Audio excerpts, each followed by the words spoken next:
DJ पारस निषाद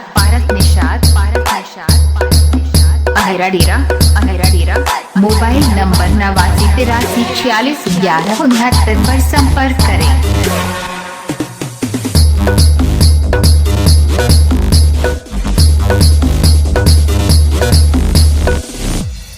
कर है भैंसी का लेरुआ एक आध दो डिब्बा लाद के चल दी है ब्याह ब्याह कर डीजे बजावत है कि रेंगत है सारे ले हमारे जैसा बजाओ हमारे जैसा तबे तो होका मिली ऑपरेटिंग का पैसा नहीं तो दुनिया दिन जावे सारे कुकुर सारे। अहेरा डेरा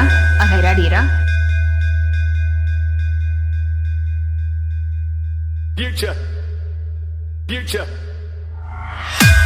पारस निषाद अहेरा डेरा Future.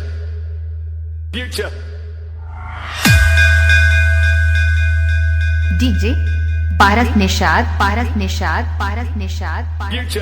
अहेरा डेरा मोबाइल नंबर 8983461169 पर संपर्क करें। Future.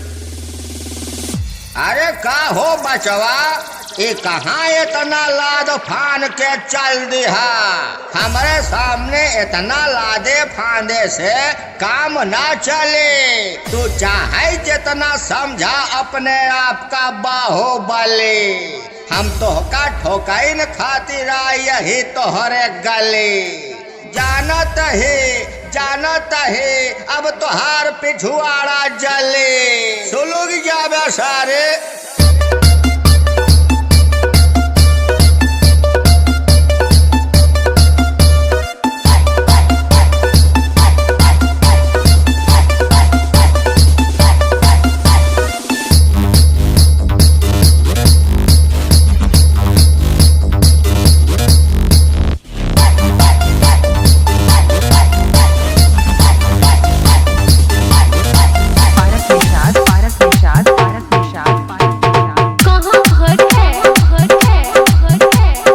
अहेरा डेरा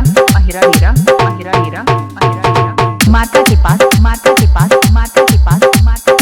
जिला बांदा रूपी